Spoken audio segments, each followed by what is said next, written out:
Role-playing a Warlock patron. Part Goo 2. And by Goo, I of course mean the Great Old One, a mysterious entity whose very existence breaks our conceptions of reality. Pretty high bar for role-playing if you ask me, so how do you do it?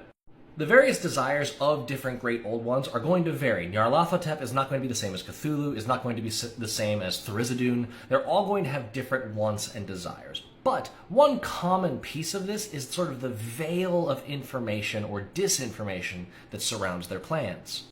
A classic trope of Great Old One cultic activity is that the cult members are disposable. Now, we don't want to treat the Warlock character as disposable because they are a PC, they're more important to the story, we want to see that narrative through. The Great Old One has also invested them with power, so they're clearly wanting this person to be successful at what they're doing. However, what they're doing should never be straightforward. A good way to do this is to ask for seemingly random things to be accomplished that are secondary to another goal that more directly benefits the player character. For example, the Great Old One could say, hey, there is this gemstone in this library. I don't need you to retrieve it or steal it or anything. I just need you to scratch it. I need you to put a scratch on this gemstone. And by the way, while you're there, they have this old codex locked away in one of the wings. It could be really useful and powerful for you.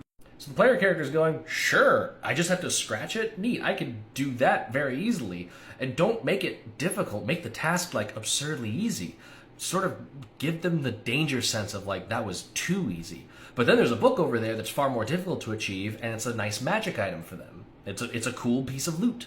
String this along and slowly reveal that all of these random asks and quests have all been piecing together into the mesh of a complex plan that maybe the Warlock is not even the only participant in, all culminating in some sort of what have I done revelation of unlocking the patron or releasing some avatar of destruction into the world. Some sort of cool but clearly bad consequence.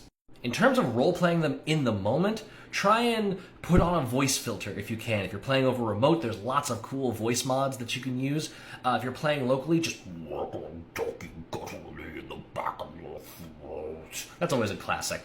Alternatively, the patron could only communicate via crazed people showing up with random bits of scrap paper that have directions on them. The image of a group of adventurers relaxing in their tavern after the latest successful quest, only to have some apparently blood-covered wackadoodle walk over to their table and hand them a note and be like, you know what to do. And then they just walk up, they leave.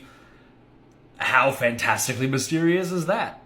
How about y'all out there? Have you role-played a Great Old One? And if so, how did you do it? Leave a comment.